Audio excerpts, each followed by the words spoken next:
Bonjour. Bonjour. Hello and welcome to So French, le podcast about France, its crazy politics and life à la française. My name is Sara Bertilsson.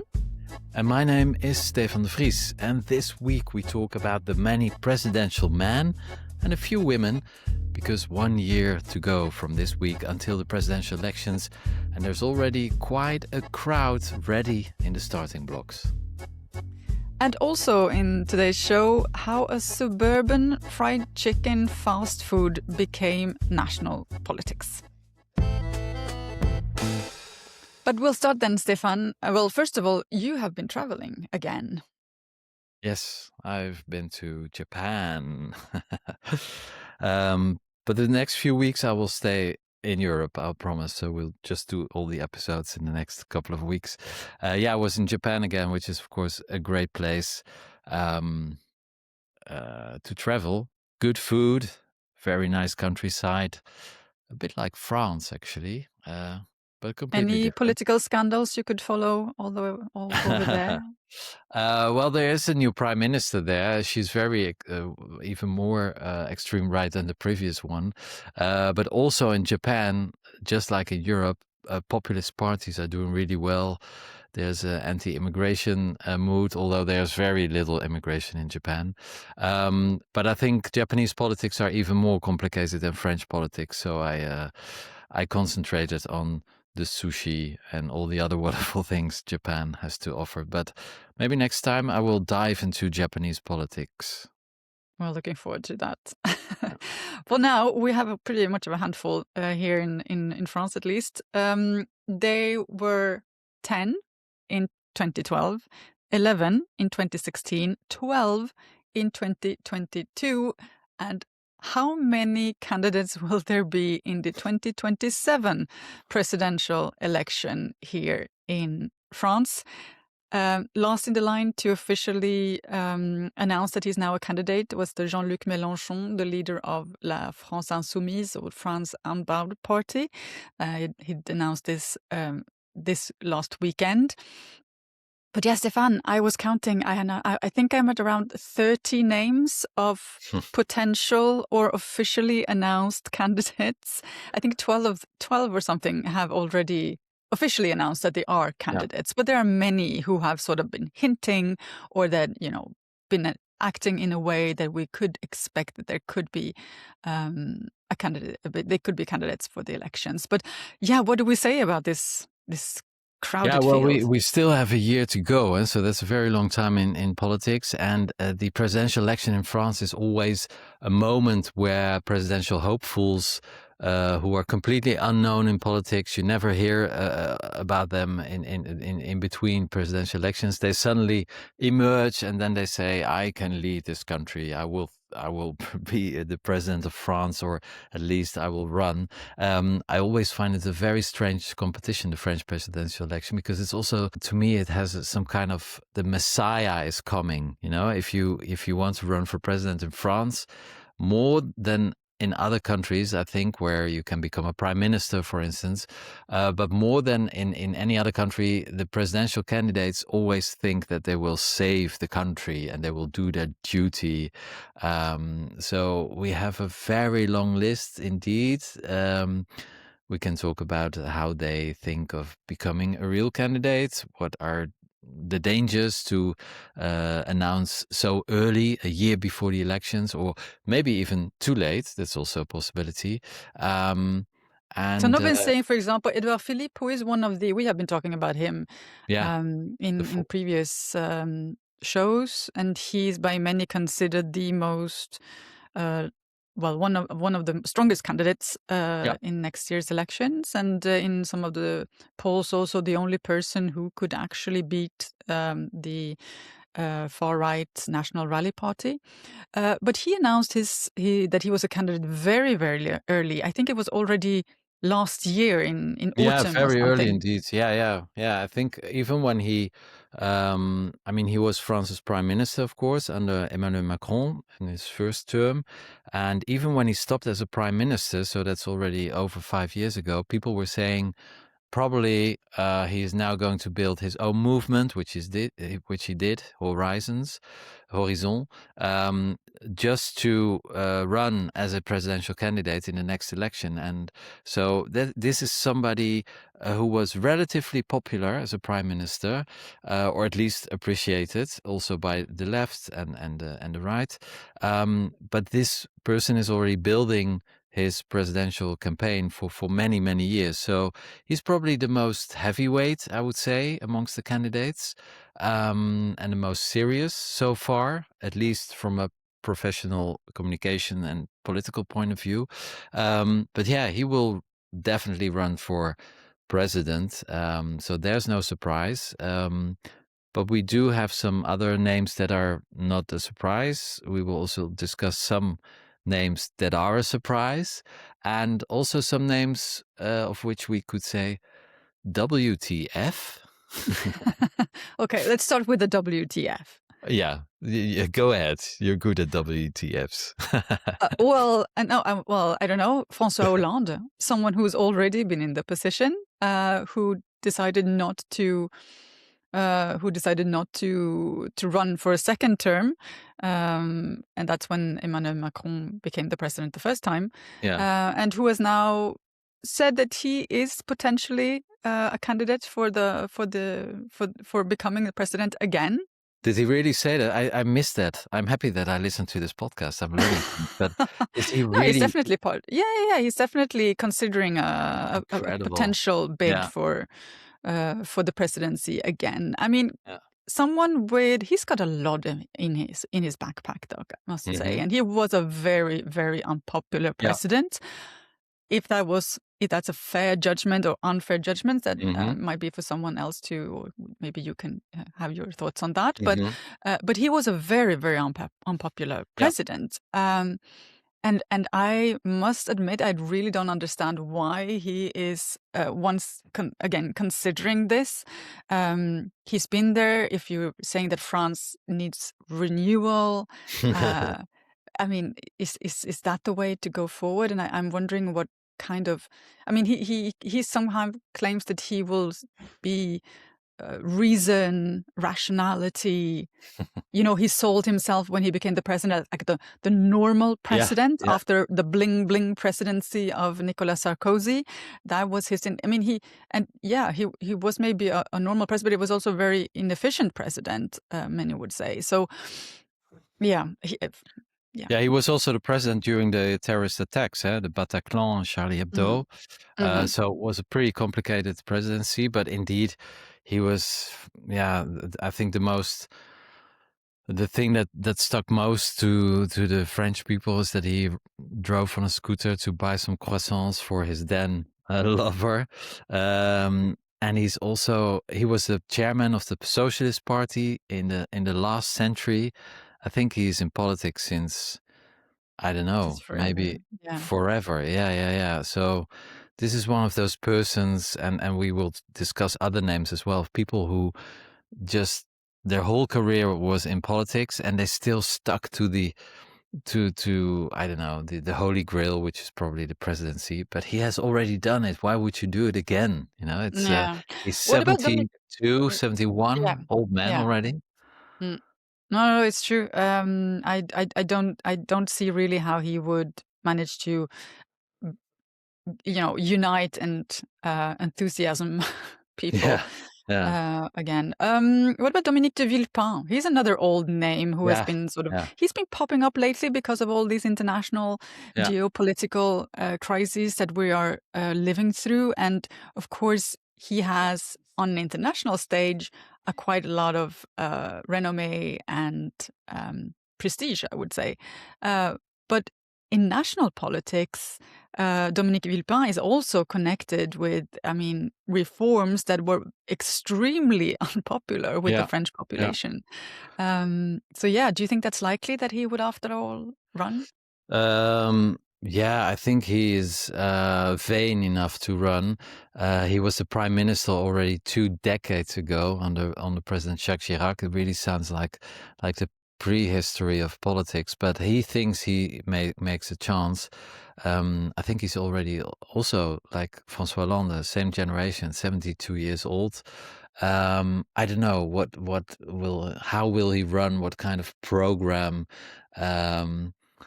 It is a vanity project, I think, for Dominique de Villepin. He's never been elected. He was the prime minister a couple of years, but he never participated, I think, in any elections.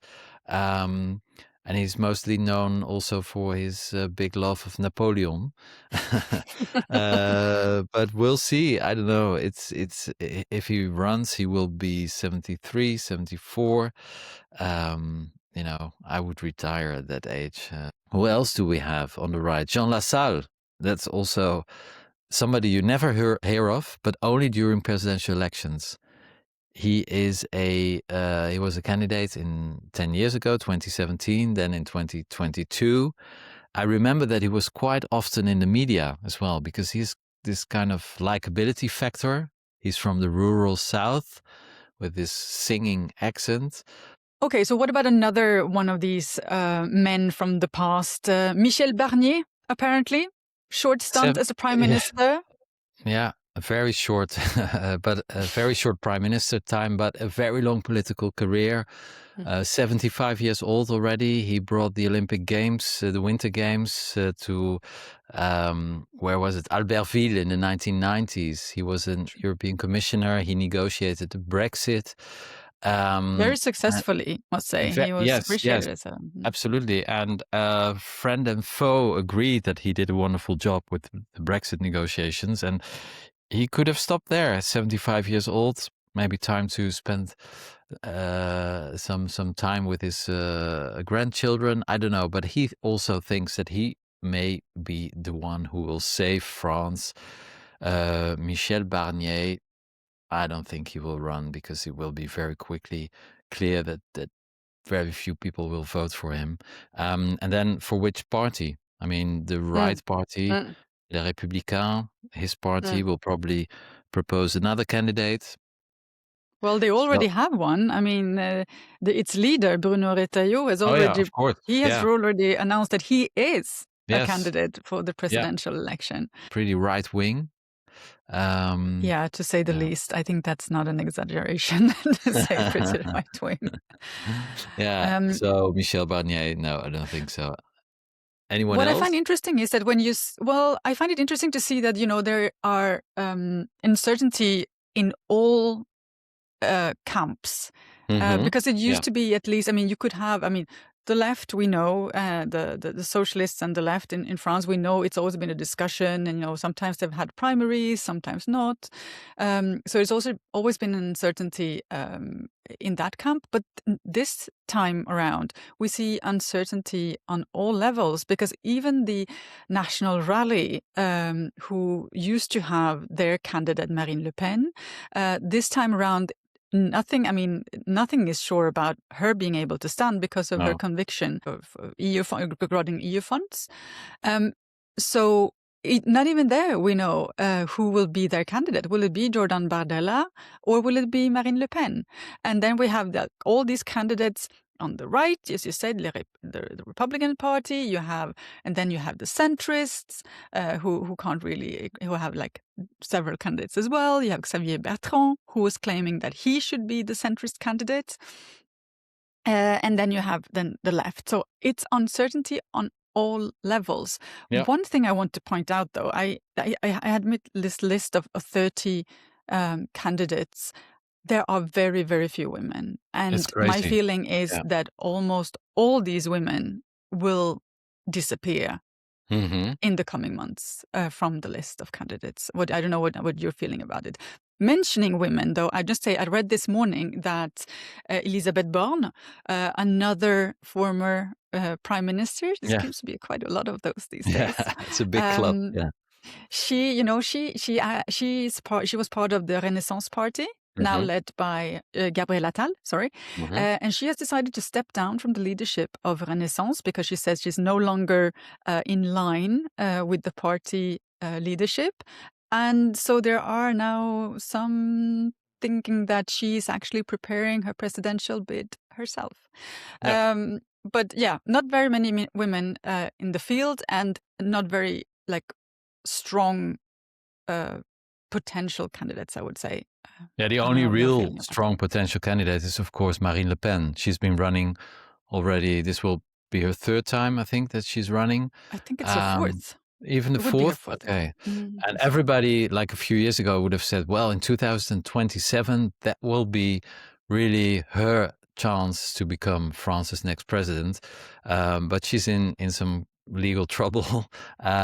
We will know over the summer what her fate will be and if she can stand or not. But she's the only real potential president amongst the female candidates, which is of course quite sad because it's such a reflection of a sign of the times.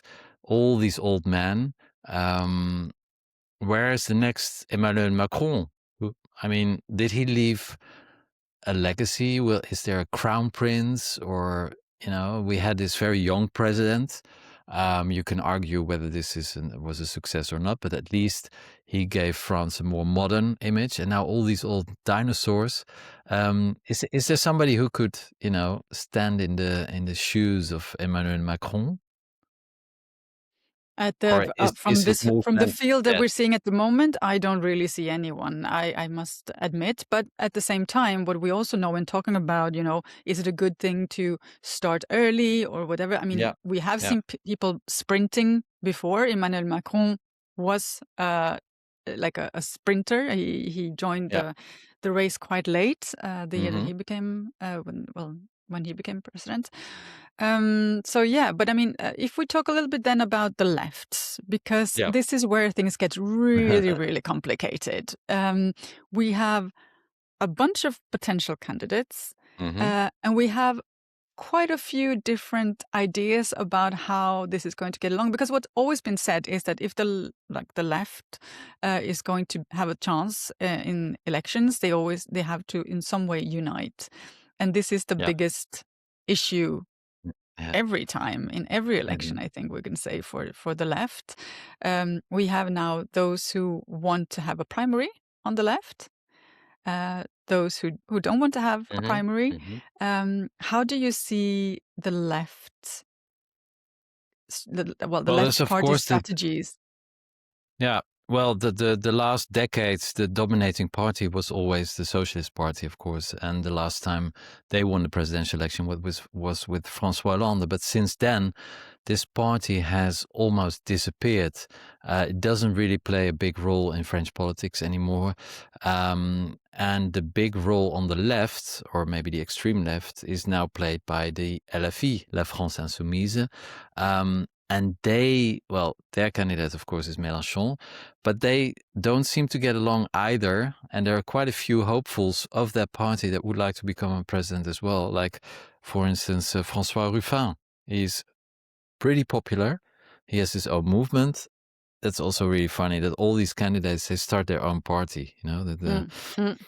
With their fan so clubs. It's more like yeah, fan club, fan I clubs. guess. Yeah, Yeah. yeah, yeah. You can say that. Yeah, and then as soon as this politician stops, the movement also disappears, which we will see with Emmanuel Macron. So there's not a real party politics, especially not when it comes to the presidential election. So François Ruffin, Manuel Valls is also on the list. I mean, Mm. Yes. Well, Manuel Valls, you could sort of always expect also a him to former pop up prime at some minister, by point. the way. Also, Yeah. true. Also from prime minister. No, but you do have a bunch of people who over these past years have actually broken away from La France Insoumise. So François Ruffin, you have Clémentine Autain, who Oui. also was Yeah. a name from La France Insoumise, but who then were kicked out or on her or left the party. You can put it in different ways. Mhm. So yes, you have several of those, but but will they be able to unite? What do you think? Or is it is the difference too big? I don't know if the differences are too big on an ideological level, but it is certain that most of these people don't get along with each other. So the left, but also the right, actually, it's an infighting.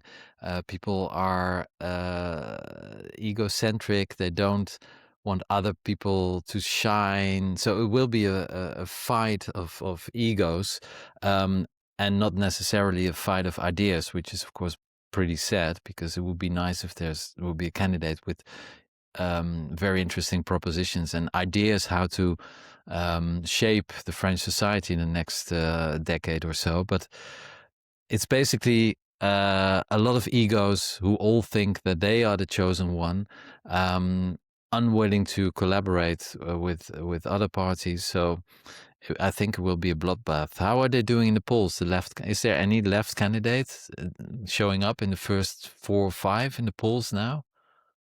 No. No. No, no. No, Yeah. they're not. I mean, I think that the candidate from the polls I've been looking at lately, the only candidate who sort of makes it. Well, you have Raphael Glucksmann, but he's sort of centrist left. Mm-hmm. He's at 14% or something like that. Mélenchon is the candidate, I think, who is doing the best, but Mm-hmm. he's still, far behind the National Rally, for example, and would not win in a second round. I mean, if we know these pollsters, they have the different scenarios, and in the scenario, Jordan Bardella, Jean-Luc Mélenchon, for example, the difference is massive. I think it's like a 70-30 gap. So no, they're not doing well. And but I mean, it's for the polls. I guess it's very early and too many uncertainties to actually make any kind of projection. Yeah. So to end this topic, on which candidate would you put 100 euros for next year's election? Oh my God. To win? Yeah, to win. Oh, not even Who just will to be get to the France's second next? round.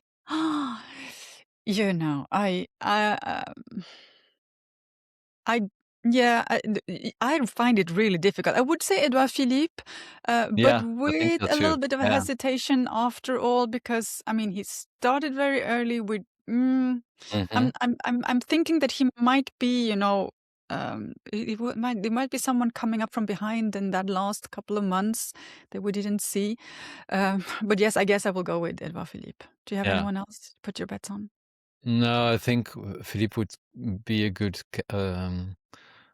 would stand a good chance to win indeed. But yeah, maybe Bardella. So I think it will be between Bardella and Édouard Philippe, but it's still a year ahead. We have many episodes that we can talk about the upcoming presidential elections.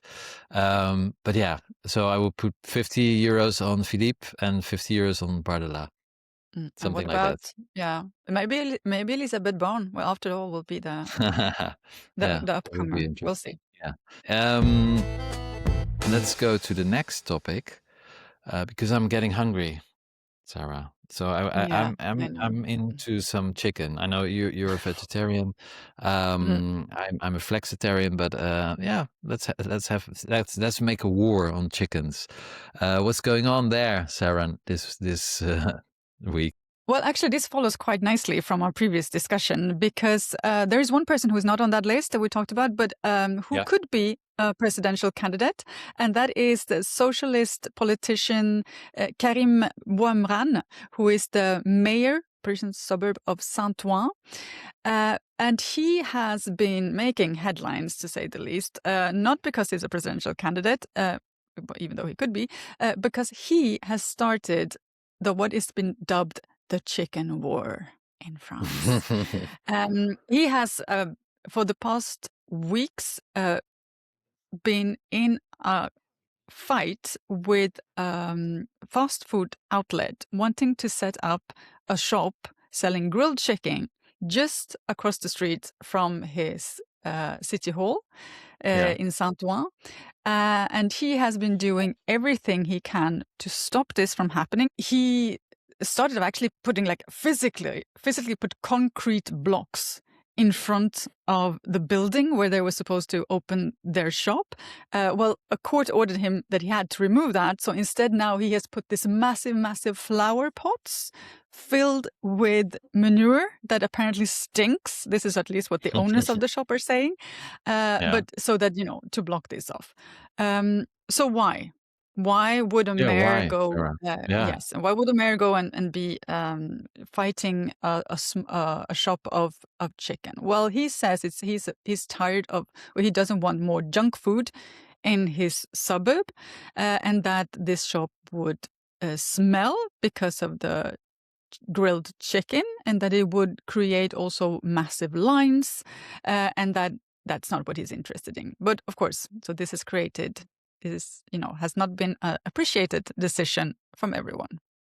Yeah, and the shop Master Poulet, they've hit back with a string of provocative banners, attacking the mayor, to the delight, of course, of social media users who have likened the bitter standoff to the blockade of the Strait of Hormuz, nothing less. This sounds funny, actually, but it's of course sad that this local entrepreneur is not being able to open his store because the mayor is abusing his power. What's really behind this story, actually?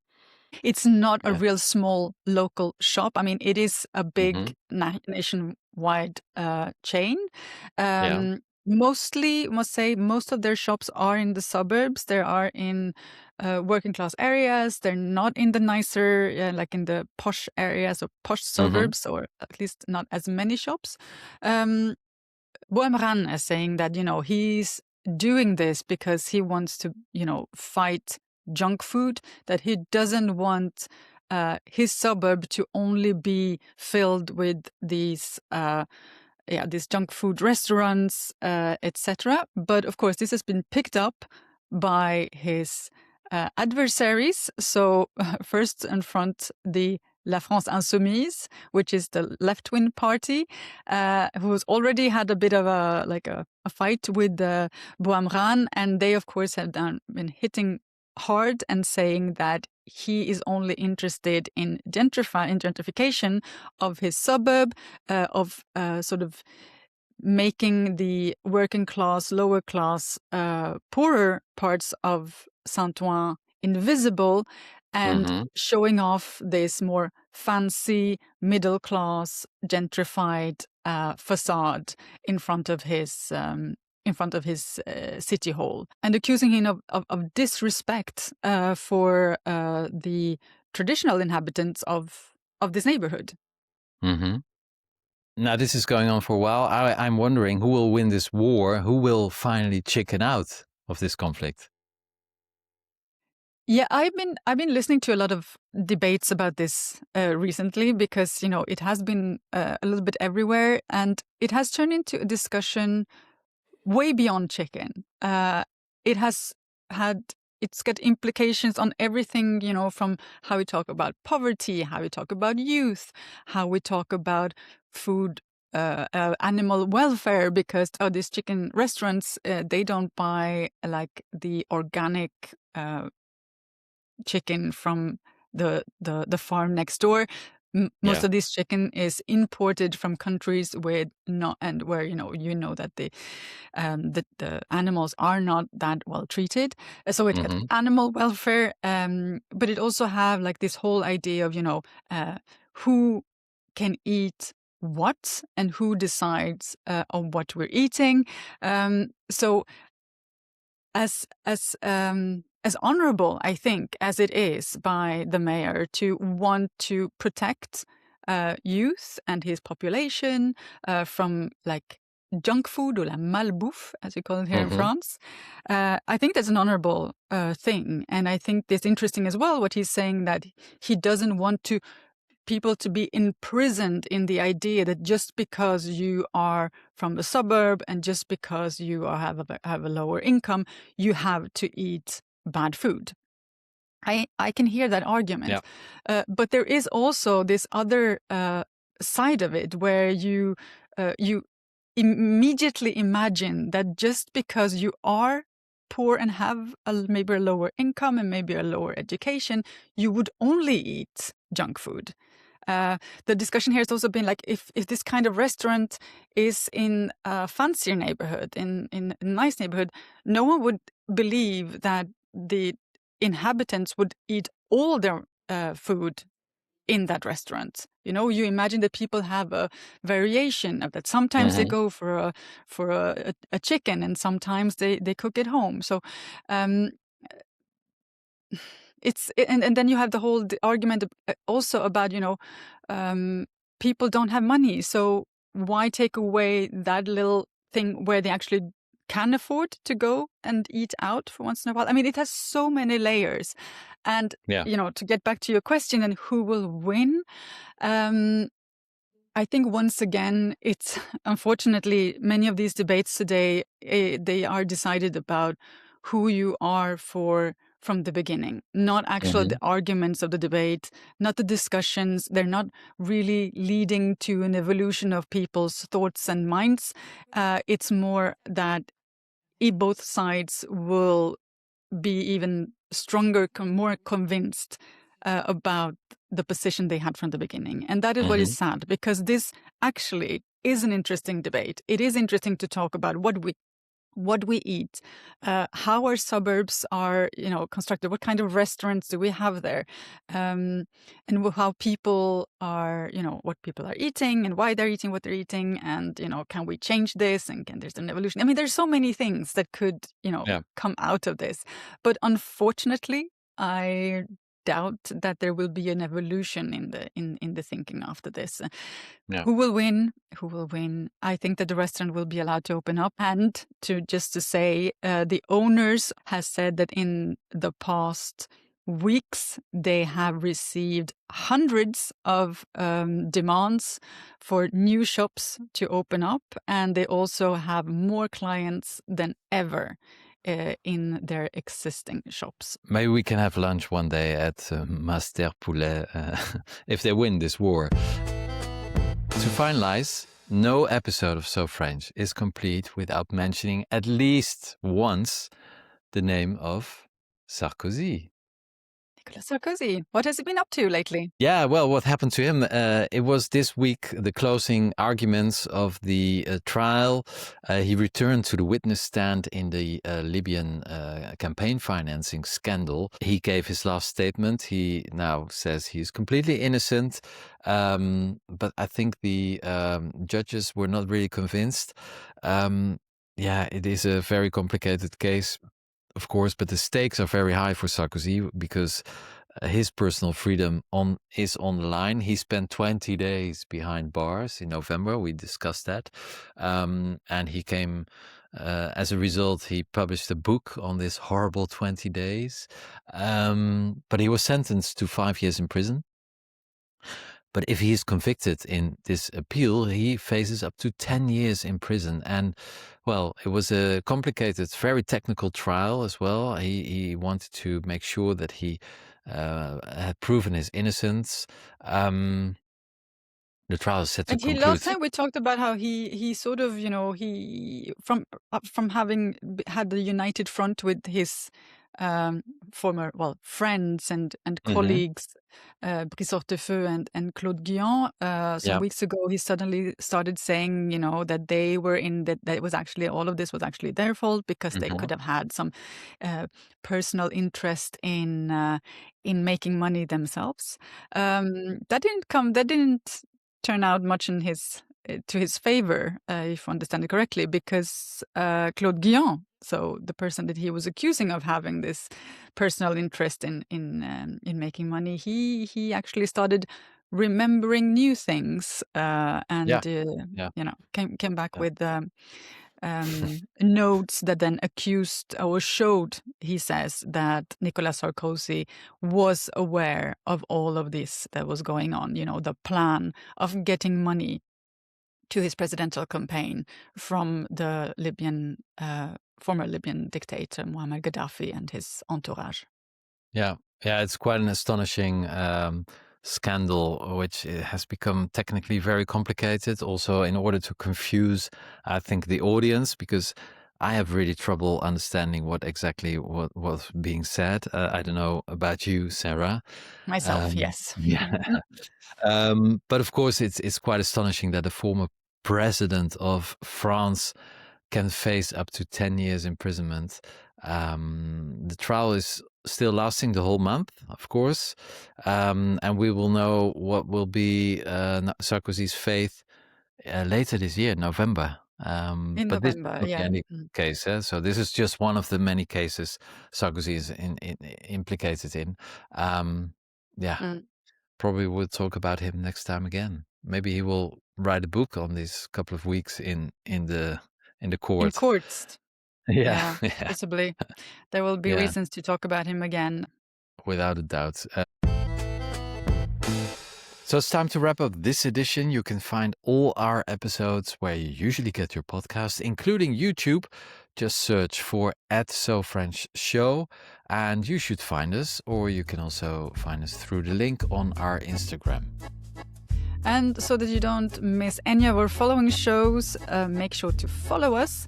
And please share this episode with your friends and family and send us an email. We will be happy to hear what you think about our shows. The address is bonjour@sofrench.show. The So French podcast is produced and presented by me, Stefan de Vries, and by me, Sara Bertilsson. And the podcast's original music is made by Laurent Blou. We will be back in 2 weeks with a new episode of So French, unless Stefan is going traveling again, but we're hoping not so. Until then, take care and au revoir. Au revoir.